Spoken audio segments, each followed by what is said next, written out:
So hello everyone, welcome back to our channel. आज की video में मैं आप लोगों को पढ़ाऊंगी ancient history Haryana GK part 2। तो पिछली वीडियो में हमने हर एंशियंट हिस्ट्री हरियाणा की हिस्ट्री के एविडेंस जो थे वो पढ़ लिए थे। फिर उसके बाद हमने जो हमारे 3 मेन सिविलाइजेशन या कल्चर है हरियाणा की, उसमें से सिसवाल को हमने पढ़ लिया था। अब आज की वीडियो में हम पढ़ेंगे हाकरा कल्चर इन हरियाणा। तो हाकरा कल्चर जो है वो ऐसा माना जाता है कि वो बिल्कुल just before the period of Harappan civilisation, यानी हड़प्पा से जस्ट पहले वाली जो सिविलाइजेशन थी वो थी हाकरा कल्चर। हाकरा कल्चर को हम अर्ली फार्मिंग कल्चर भी कहते हैं, क्योंकि इसमें फार्मिंग जो थी वो काफ़ी डेवलप हुई थी। बाकी इसके एविडेंस हमें कहाँ से मिलते हैं? जो हाकरा कल्चर के एविडेंस है वो हमें हाकरा रिवर, जिसे हम घग्गर नदी भी कहते हैं, उसके ड्रेनेज सिस्टम के पास से मिले थे, इसलिए इसको हाकरा कल्चर का नाम दे दिया गया। कुनाल ऐसी फर्स्ट साइट थी जहाँ पे जिसको खुदाई की गई थी और हमें हाकरा कल्चर के एविडेंस मिले थे। उसके बाद हाकरा कल्चर बस इतनी ही थी।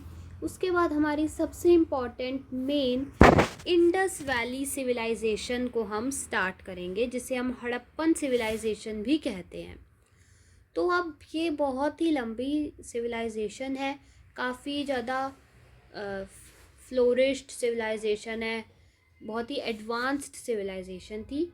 तो आइए इसको पढ़ते हैं। तो जो अपनी इंडस वैली सिविलाइजेशन थी ये प्रोटो हिस्टोरिक एरा में आती है, यानी कि जो इसके एविडेंस थे वो हमें मिले, जो स्क्रिप्ट थी वो तो मिली पर उन्हें डेसिफर नहीं कर पाए, यानी कि पर्चे तो मिले पर उस पर क्या लिखा है ये कोई नहीं समझ पाया। तो ये पिक्टोग्राफिक स्क्रिप्ट थी, यानी कि पिक्चर्स बनी हुई थी। अब उन पिक्चर्स किस चीज़ को सिंबलाइज कर रही है वो समझना भी मुश्किल है। इंडस वैली सिविलाइजेशन माना जाता है कि 5000 साल पुरानी है, ठीक है, और अभी presently Hisar district of Haryana में थी। जो भी हमारा प्रेजेंट में हरियाणा का हिसार है वहाँ पर इंडस वैली सिविलाइजेशन फ्लोरिश करती थी। तो बहुत सारे जो स्कॉलर्स हैं उन्होंने बताया है कि इंडस वैली सिविलाइजेशन का जो टाइम है वो 2400 टू 1700 BC से, मतलब सभी स्कॉलर्स ने अलग अलग टाइम बताए हैं, तो हमने एक चूज़ कर लिया बीच का, 2400 टू 1700 BC। इस सिविलाइजेशन को ब्रॉन्ज सिविलाइजेशन भी कहते हैं, क्योंकि इसमें ब्रॉन्ज का यूज़ शुरू हो गया था।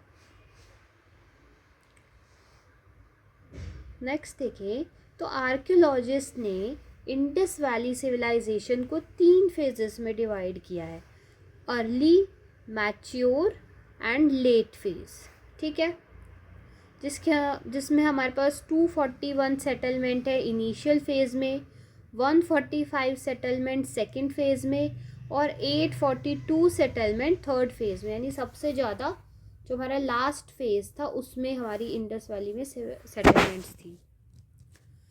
अब इंडस वैली के रिमेन्स कहाँ से मिले, यानी कि इंडस वैली थी ये चीज़ हमें किस जगह से पता चला?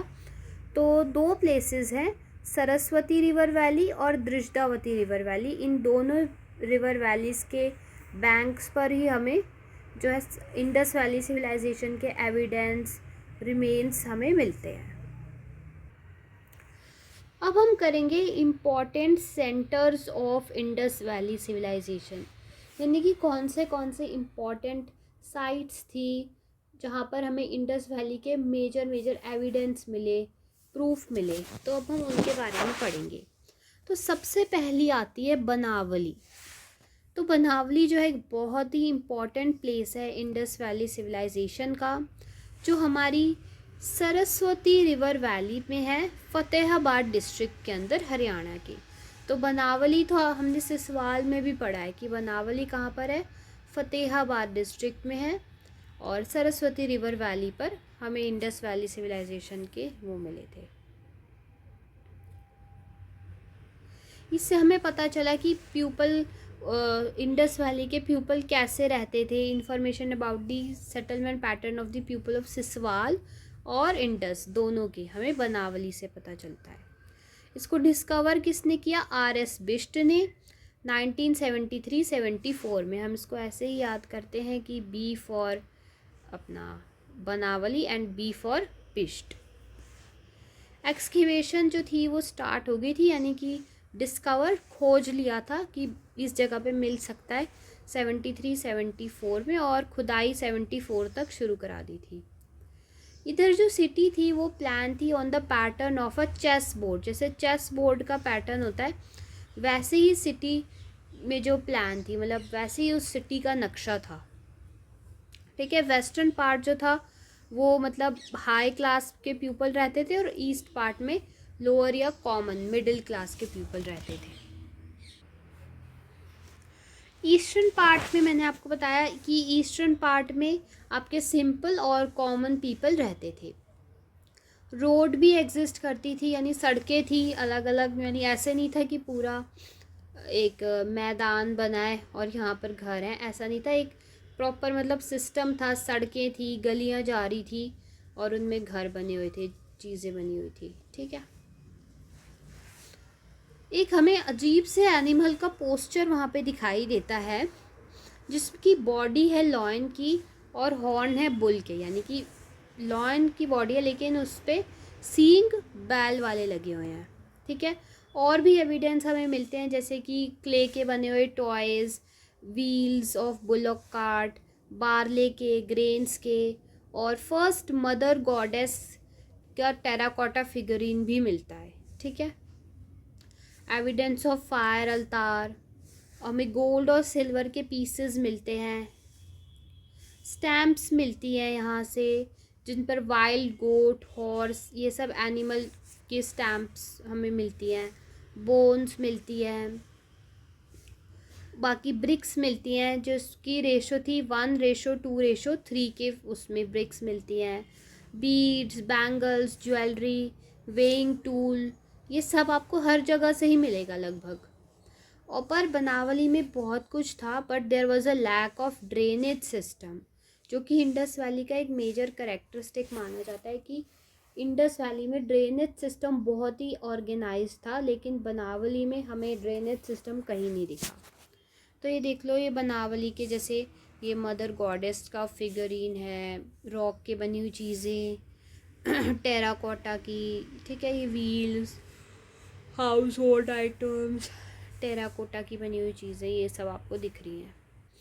अब नेक्स्ट जो हमारी आती है साइट वो आती है राखीगढ़ी।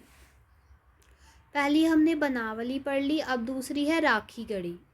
तो राखीगढ़ी जो है ये हमारे हिसार डिस्ट्रिक्ट के अंदर है, नरनौड ब्लॉक में, और जो हमारी दृष्टावती रिवर है उसकी राइट साइड में, राइट बैंक पे लगती है। राखीगढ़ी माना जाता है कि इंडस वैली की लार्जेस्ट साइट है मोहनजोदड़ो के बाद। ठीक है, मोहनजोदारो तो है नहीं हरियाणा में, तो हमारे हरियाणा में तो लार्जेस्ट साइट राखीगढ़ी ही है। ये एकदम ये जो फैली हुई है 350 हेक्टेयर एरिया तक फैली हुई है, और हड़प्पा की ओल्डेस्ट साइट है, ओल्डेस्ट हड़प्पन साइट, और 350 हेक्टेयर्स तक फैली हुई है। इसको फाउंड कर लिया गया था 1969 में, और इसकी खुदाई करी थी डॉक्टर अमरेंद्र नाथ ने 1997 से 2000 तक के बीच में। बहुत सारे प्री हड़प्पन और मैच्योर हड़प्पन के जो एविडेंस होते हैं वो हमें इसी साइट से मिलते हैं। ये सिसवाल कल्चर की भी साइट थी, आपने पढ़ा था। यहाँ पर क्या मिलता है देखो, यहाँ पर हमें हाउस, पॉटरी, ऑर्नामेंट्स, ये सब मिलते हैं, प्रीशियस स्टोन के बने हुए ब्रॉन्ज के पोट मिलते हैं जो गोल्ड और सिल्वर से डेकोरेटेड हैं। वुमेन के स्केलेटन्स मिलते हैं जिन्होंने बहुत सारी बैंगल्स पहनी हैं, गोल्ड और आर्मर, प्रीशियस स्टोन्स पहने हैं। ठीक है, उनके स्केलेटन्स के पास हमें पाए गए हैं। एस्टिमेटेड एविडेंस मतलब एस्टिमेटेड यानी अर्ली हड़प्पन और मैच्योर हड़प्पन, दोनों के जो एविडेंस है हमें इसी साइट की खुदाई करने से मिले हैं। था राखी गढ़ी, जैसे बाकी साइट्स थी इंडस वैली की, वैसे ही राखी गढ़ी को भी 2 पार्ट्स में डिवाइड कर दिया गया था। अपर पार्ट फॉर मतलब west part for upper people and east part for lower and common people. बाकी हमें पराकोटा के साइंस मिलते हैं जो मतलब दिखाता है कि सिटी की सिक्योरिटी पर्सपेक्टिव से बनाए गए थे। नेक्स्ट साइट पे आए तो वो है हमारी मिताथल। मिताथल जो है मैंने बताया था मीठा इस भिवानी डिस्ट्रिक्ट में है। Mitathal is located in Bhiwani district, जिसकी एक्सकेवेशन खुदाई की थी डॉक्टर सूरज भान ऑफ कुरुक्षेत्र यूनिवर्सिटी। वैसे डॉक्टर सूरज भान हमारे पंजाब यूनिवर्सिटी के प्रोफेसर हैं, पर उन्होंने सूरज भान ने मदद ली थी कुरुक्षेत्र यूनिवर्सिटी की। ठीक है, ये भी काफ़ी सिग्निफिकेंट साइट है इंडस वैली की। इसमें भी हमें अर्ली हड़प्पन हो गया, मैच्योर हड़प्पन हो गया या फिर लेटर हड़प्पन हो गया, तीनों जो कल्चर्स हैं तीनों के हमें एविडेंस मिताथल से मिलते हैं। मिताथल से हमें गुप्ता और कुशाना के क्वाइंस मिलते हैं 1915-16 में। ठीक है, यहाँ पर भी वही सेम पॉटरी, गहने, ऑर्नामेंट्स, वुमेन मैन के, बच्चों के खिलौने, क्ले के बने हुए टूल्स, कॉपर, वेइंग स्टोन्स, ये सब मिलता है। और कुछ रेयर स्टोन्स मिलते हैं, स्टेटाइट, क्ले की बीड्स। ठीक है, ये सब आपको हर जगह मिलेगा। उसके बाद हम नेक्स्ट साइट पे आएंगे जो कि है मदीना। सो नेक्स्ट साइट है मदीना। तो मदीना जो है वो हमारे रोहतक के सेंटर ब्लॉक में लोकेटेड है। इसकी खुदाई हुई थी आपकी 2007-8 में और कराई थी डॉक्टर मनमोहन कुमार ने। तो मदीना मदीना ऐसे लगता है ना जैसे मग्न हो गया, तो मनमोहन मग्न, मदीना मनमोहन। ठीक है, ये याद रखेंगे, मनमोहन मदीना। बाकी ये लेट हड़प्पन की साइट है, यानी कि इसमें तीनों के एविडेंस नहीं मिलते। जो लेट हड़प्पा थी उसी के एविडेंस हमें मिलते हैं। और यहाँ पर हमें पेंटेड ग्रे वेयर कल्चर, यानी कि अब जो हमें पेंटेड ग्रे वेयर मिल रहा था, जो वेयर है अब वो ग्रे कलर में पेंटेड है, यानी कलर का आविष्कार हमें दिख रहा है। ठीक है, नेक्स्ट इसके पास ज़्यादा इन्फॉर्मेशन नहीं है क्योंकि ये ज़्यादा इम्पॉर्टेंट साइट्स नहीं है। ज़्यादा इम्पॉर्टेंट वही थी, राखी गढ़ी थी, मिताथल थी, बनावली थी, ये सारी इम्पॉर्टेंट है। तो ये छोटे छोटा आप सबका देख सकते हैं कि किस कहाँ पर है और किसने एक्सकेवेट कराई। जैसे नेक्स्ट देखेंगे भगवानपुरा। तो भगवान का जिक्र यानी कि सरस्वती नदी के साउथ बैंक में कुरुक्षेत्रा में, इसे एक्सकेवेट कराया था जीपी जोशी ने। जोशी ऐसे लगता है पंडितों का नाम ज़्यादातर जोशी होता है, तो भगवानपुरा लाइक जोशी। और यहाँ पर वही ग्लास और कॉपर की बैंगल्स मिल गई। ठीक है, white and black blue colour की। नेक्स्ट है फरमाना खास। फरमाना खास इसे दक्ष खेड़ा भी कहते हैं। ये भी हमारे रोहतक डिस्ट्रिक्ट के अंदर है। ये सेकंड लार्जेस्ट साइट है हमारे हड़प्पन सिविलाइजेशन की। और देखो क्या होता है, इस साइट पे हमें 4 हड़प्पन की सील मिली थी। जब इसकी खुदाई कर रहे थे तो हमें 4 हड़प्पन की सील मिली थी जो कि टाल्क और रिमेन्स ऑफ सीमेंट्री से बनी हुई थी। बाकी यहाँ पे कॉटन और वुलन के क्लोथ्स भी मिलते, थोड़े थोड़े याद रख लो। मेन आपको याद रखना है कि फरमाना खास कहाँ पर है। फरमाना खास है रोहतक डिस्ट्रिक्ट में। ठीक है,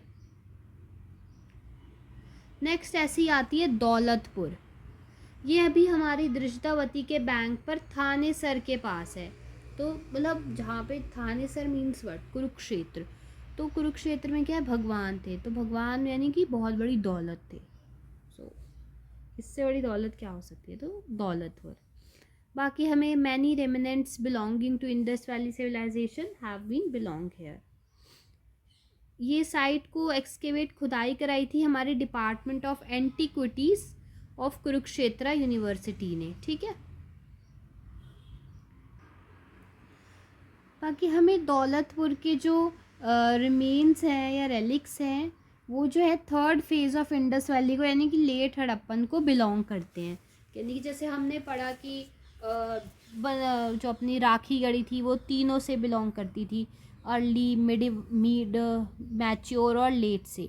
ऐसी दौलतपुर के एविडेंस सिर्फ लेट हड़प्पन के मिले, पहली वालियों के नहीं मिले। मतलब अर्ली हड़प्पन का कोई एविडेंस नहीं मिला दौलतपुर से, मैच्योर का भी कोई एविडेंस नहीं मिला। दौलतपुर का भी जो आर्किटेक्चर था, नक्शा था, वो चेस बोर्ड पैटर्न पे था। यहाँ पर बाकी पॉटरी, बीड्स, बैंगल्स ये सब भी मिलते हैं। नेक्स्ट हम देखेंगे कुनाल। तो कुनाल भी काफ़ी इम्पॉर्टेंट है, इससे एक मोस्ट फेमस क्वेश्चन आता है जिसके बारे में अभी मैं बताऊंगी आपको। ये हमारे फतेहाबाद डिस्ट्रिक्ट में है, नॉर्थ ईस्ट डायरेक्शन के अंदर। ये भी हमारे सरस्वती रिवर के लेफ़्ट बैंक पर है, लेफ़्ट साइड पर है। इसकी एक्सकेवेशन हो गई थी 2003-04 में और कराई थी LS राव ने। तो कुनाल लाइक ऐसे लगता है ना, कुनाल इज़ लाइक राउज, तो राव से राउज याद रख लेना, जो कि 2005-06 तक आकर कंप्लीट हो गई थी। तो जब इसकी एक्सकेवेशन कराई थी तो हमें हाकरा कल्चर के रिमेन्स मिले, अर्ली हड़प्पन के मिले, ठीक है, और I think and let Harappan के भी मिले थे इसमें से। हाँ, तो कुनाल से एक क्वेश्चन आता है जिसमें नहीं गिवन है, मैं बता देती हूँ कि राजा का मुकुट आता है आपका, किंग्स क्राउन कहाँ से मिला था। तो किंग का जो क्राउन है, राजा का मुकुट, वो आपके नन अदर देन कुनाल ही था, जहाँ से ये चीज़ हमें मिली। ठीक है, तो ये आप देख सकते कुछ रिमेन्स हमें दिए हुए हैं कुनाल के टाटे सेट। अब हम आते हैं नेक्स्ट पे, गिरावड़। गिरावड़ जो है वो हमारा रोहतक की महम तहसील के अंदर है। इसे 2006 में विवेक दांगी ने, जो कि हमारे महर्षि दयानंद यूनिवर्सिटी में एक रिसर्चर हैं डिपार्टमेंट ऑफ हिस्ट्री के, ठीक है। ये कब एक्सकेवेट हुई थी? इसकी खुदाई 2007 में, खोजा 2006 में गया था, फिर खुदाई का काम 2007 तक शुरू किया। डॉक्टर वसंत शिंदे, मनमोहन कुमार और तोशिकी ओसाडा, जो कि क्योटो पंजाब जापान के प्रोफेसर हैं। यहाँ पर भी हमें हाकरा कल्चर के रिमेन्स मिलते हैं, ठीक है, सिर्फ हाकरा के ही मिलते हैं, है ना, ऐसा कह रहा है ये। तो 13 ट्राउ रेजिडेंस, 2 पॉटरी कुकिंग किल्न्स यहीं से मिले हैं।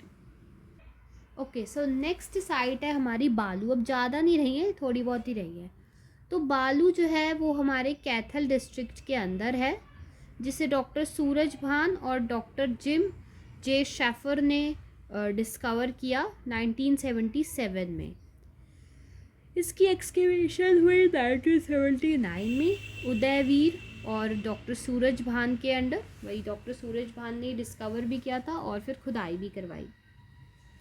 इसमें हमें अर्ली हड़प्पन कल्चर के, मैच्योर हड़प्पन और लेट हड़प्पन तीनों के हमें जो है इसमें रिमेन्स मिलते हैं। लास्ट जो है हमारी इंडस वैली की साइड वो है सिसवाल, जो कि एक पूरा कल्चर बन गया। बाकी इंडस वैली भी थी इधर। तो आपको पता है सिसवाल आपके हिसार में है, जो कि चौटांग कैनाल के पास में है, ठीक है, आदमपुर तहसील में ये लोकेटेड है। यहाँ पर हमें ओल्ड थे कल्चर डिस्कवर हुआ। अर्दन यूटेंसिल्स मिलते हैं बहुत बड़ी बड़ी क्वांटिटीज़ के, हाथ से बने हुए वो भी, ठीक है।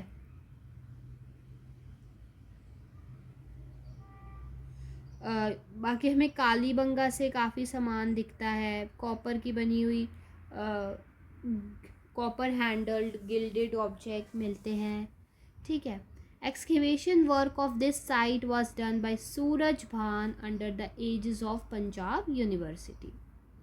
It is actually Punjab.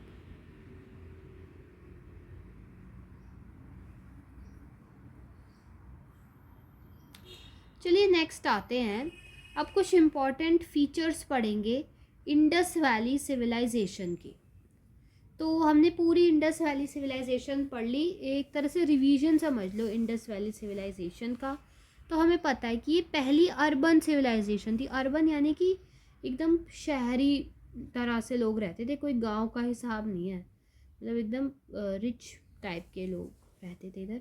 यहाँ पर आपको मर्चेंट पीजेंट्स दोनों मिलते हैं। बार्ले मेन क्रॉप थी इस टाइम की, बाकी व्हीट राइस ये भी सब उगाए जाते थे। इसकी जो स्क्रिप्ट थी वो पिक्टोग्राफिक थी, जिसको अभी तक समझ नहीं पाया है कोई भी। बहुत से रिलीजियस बिलीफ थे, स्टार्ट हो गए थे सिविलाइजेशन में। पीपल के पेड़ की और काफ़ी तरह के एनिमल्स की यहाँ पर पूजा की जाती थी। अब कुछ इम्पॉर्टेंट साइट्स दी हैं, जिसे सिसवाल वाले में दी थी, तो इसको जस्ट रीड करेंगे। जैसे कुरुक्षेत्रा की तहसील हो गई थानेसर, और इसमें देख लो कितनी सारी साइट्स हैं। चिमार हेड़ी, किंगकर्ण का फोर्ट, बकाना, ये सब बहुत सारी हैं, आपको याद भी नहीं होंगी, तो एक बार आप लोग चाहें तो नज़र मार सकते हैं। ठीक है, जैसे अम्बाला की नारायणगढ़, ये सब देख लीजिए आप। ठीक है, बस। अब हम शुरू करते हैं अपने हिस्टोरिकल पीरियड से।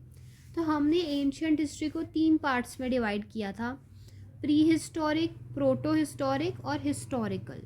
तो प्री वाले ऐसे थे जिनके हमें कोई भी रिटन स्क्रिप्ट एविडेंस नहीं मिला। प्रोटो वो थे जिनके रिटन एविडेंस मिले पर वो डेसिफर नहीं हो पाए।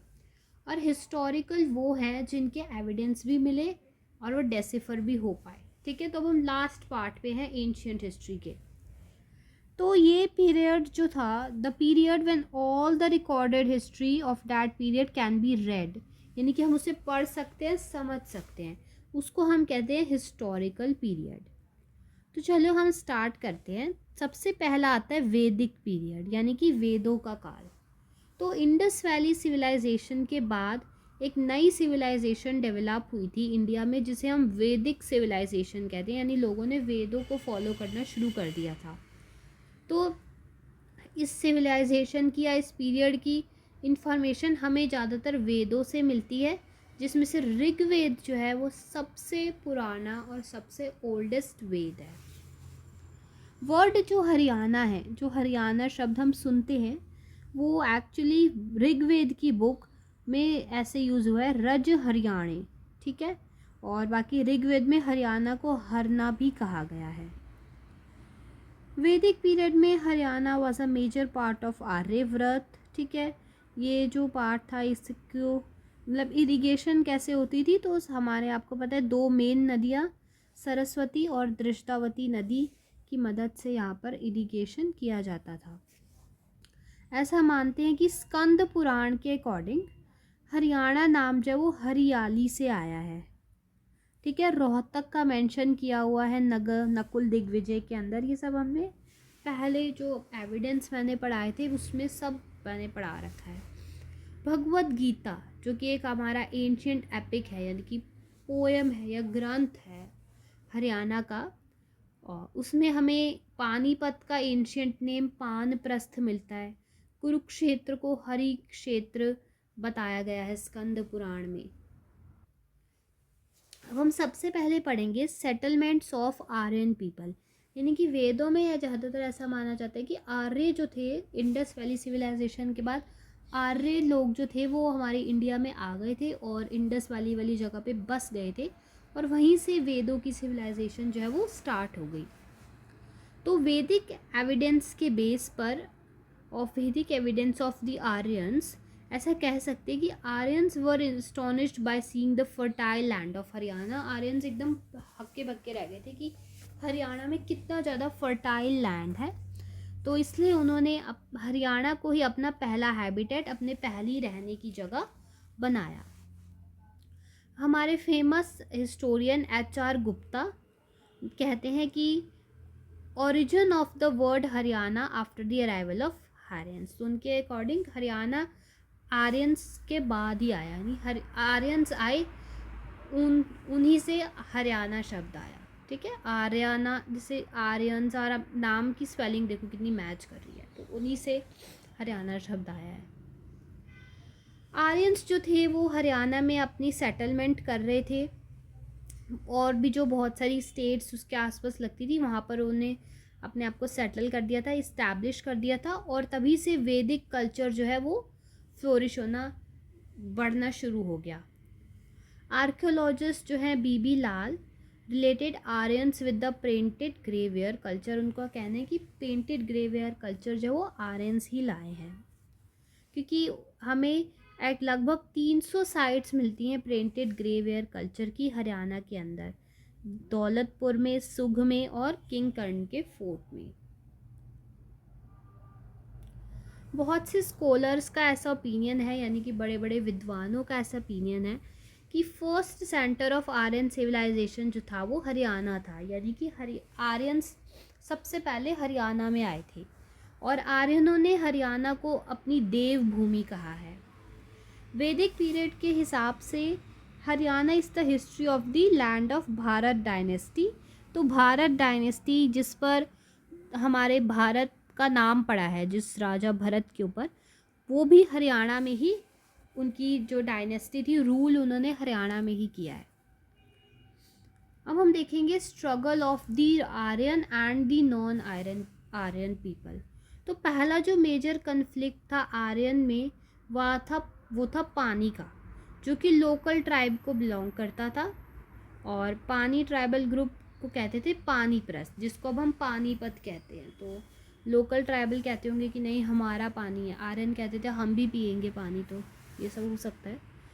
ये ट्राइबल ग्रुप कंसिडर करता था अपने आप को हाई, क्योंकि वो पहले के रहने वाले आर्यन बाहर से आए हैं, ठीक है, and did not consider the principle of कृणवंतो विश्वमर्यम ऑफ आर्यंस, यानी कि कृणवंतो विश्वमर्यम, यानी कि मिल बांट के काम करो, यूँ समझ लो। तो ये था आर्यंस का पीरियड। तो अब हम आते हैं मेन ऋग्वेदिक पीरियड पे।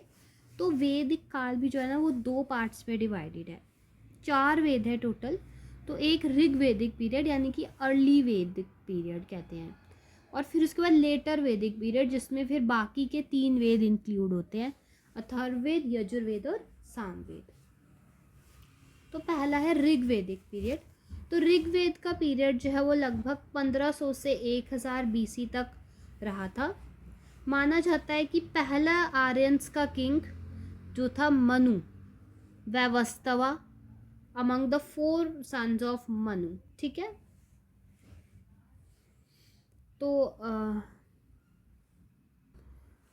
तो मनु के 4 बेटे थे, इक्ष्वाकु, पराशु, सुधमन और शार्यती।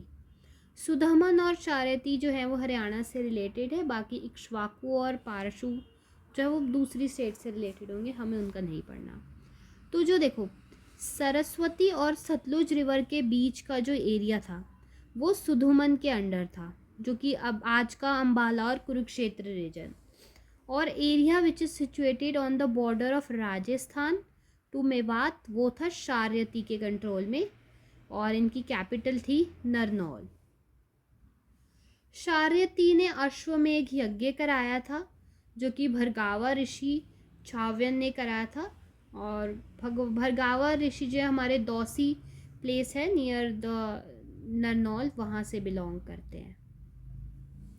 तो शार्यती की डेथ के बाद उनका successor of Sudyumna, Puruva, took the authority over the Satluj to Sahibi river because there is no descendant to Sharyati। तो क्या हुआ, हमने 2 पढ़े, जो 4 बेटे थे उसमें से शार्यती और सुधुमन, यही दोनों ही रिलेटेड हैं हमारे हरियाणा से। तो जो शार्यती था और सुधुमन था, इसके बाद इनका सक्सेसर आया पुरुवा, ये सुधुमन का बेटा था पुरुवा, ठीक है, और ये इसने शार्यती का भी जगह ले ली और सुधुमन की भी जगह ले ली, यानी दोनों का राज्य जो था वो डायरेक्ट इसके पास चला गया, क्योंकि शार्यती का कोई भी बेटा नहीं था, कोई भी डिसेंडेंट नहीं था, तो दोनों का राज्य इसी को मिला, सुधुमन के बेटे को, बस यही लिखा है इसमें। तो आफ्टर पुरुवा, पुरुवा के बाद उसका सन आयु बना किंग, आयु के बाद बना नहुष, और नहुष के बाद बना ययति जो कि बहुत ही फेमस किंग था। और फिर ययति किंग के 5 बेटे थे, यदु, तुर्वास, द्रुहा, अनु और पुरु। ठीक है, तो ययति जो था वो अपने बड़े बेटे से डिससेटिस्फाई था, तो उसे नहीं लगता था कि वो संभाल पाएगा, इसलिए उसने बड़े बेटे को ना देते हुए पुरु को, जो कि बहुत ब्रेव था, अपना आगे का राज्य दे दिया। तो उसी के बाद से हमारी आई पुरु डायनेस्टी या फिर पौरव डायनेस्टी।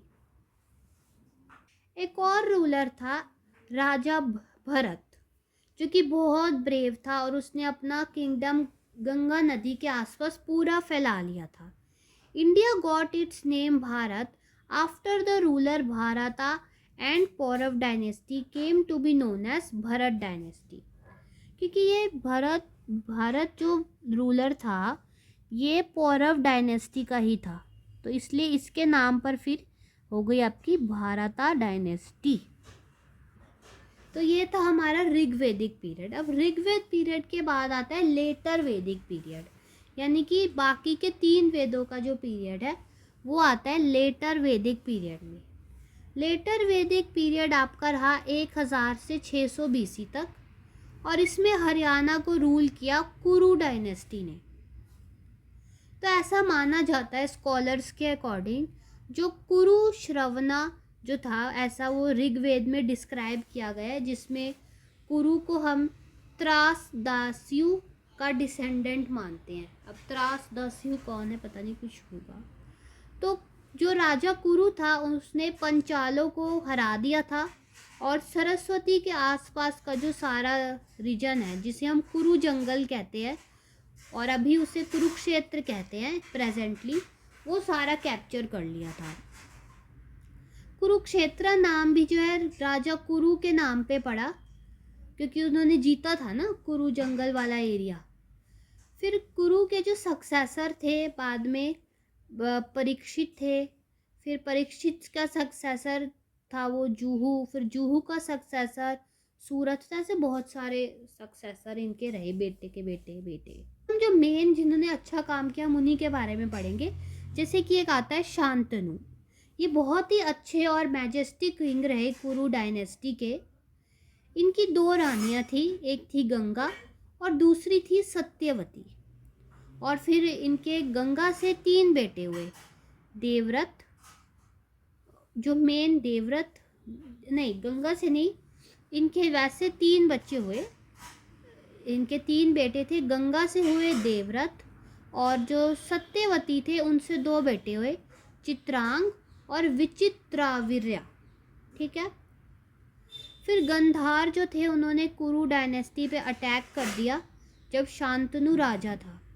तो हुआ क्या, कुरुक्षेत्र की वॉर हुई गंधार और कौरवों के बीच में, और इसे फर्स्ट वॉर ऑफ कुरुक्षेत्र भी कहते हैं, जिसमें शायद शांतनु नहीं बचे या बचे पता नहीं। उसके बाद हमारी नेक्स्ट फेमस वॉर हुई महाभारत की वॉर। महाभारत की वॉर लड़ी गई थी 900 BC में, जो कौरव और पांडवों के बीच में हुई थी कुरुक्षेत्र डिस्ट्रिक्ट ऑफ हरियाणा में। क्यों लड़ी गई थी? For the throne of Hastinapur, यानी हस्तिनापुर का राजा कौन बनेगा। तो कौरव और पांडव कौन थे? ये दोनों डिसेंडेंट थे, यानी कि उत्तराधिकारी थे कुरु वंश के। ठीक है, और पांडव जीत गए थे। इसी में हमें पता चलता है कि अर्जुन को जो है भगवान कृष्ण ने गीता की टीचिंग्स पढ़ाई थी। इसे हम धर्म युद्ध भी कहते हैं। ये लगभग 18 दिनों तक चली थी। ऐसा माना जाता है कि जो महाभारत जिस ग्राउंड में हुई थी, जो मैदान में हुई होगी, वो 240 किलोमीटर ऑफ द पेरीमीटर है, यानी कि 48 कोस का है। उसमें 18 अक्षौनी आर्मी थी, 11 अक्षौनी आर्मी कौरव के पास थी और 7 अक्षौनी आर्मी पांडवों के पास थी। इसमें कृष्ण जी ने अपने अर्जुन को भगवत गीता का पाठ पढ़ाया था ज्योतिसर श्राइन में, यानी कि एक पेड़ था ज्योतिसर, अब नाम हो गया उस जगह का। ये देखो, ये एक सुंदर सी पिक्चर बनी हुई है representing the Mahabharata of Kurukshetra. तो इसमें क्या लिखा है कि महाभारत जो है वो वर्ल्ड का सबसे लार्जेस्ट ग्रंथ माना जाता है, जो महर्षि वेद व्यास ने लिखा है। महाभारत को जय संहिता, सत्य सिंहास्त्री संहिता भी कहते हैं। ये कुरुक्षेत्र में लिखा गया है, ठीक है। इसने कुरुक्षेत्र काफ़ी पूजनीय जगह में आता है हरियाणा की।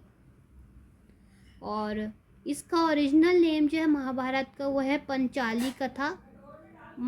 हरियाणा का नाम बहुधान्यक महाभारत में दिया है। और करनाल सिटी जो है राजा किंग ने बनवाई थी। तो आज के लिए हम इतना ही पढ़ेंगे। नेक्स्ट वीडियो में मैं आप लोगों को बुद्धिज़्म और जैनिज़्म कैसे रहे लेटर वैदिक पीरियड में उसके बारे में बताऊंगी, और हम आगे का एंशिएंट हिस्ट्री कंप्लीट कर देंगे नेक्स्ट वीडियो में। Thank you.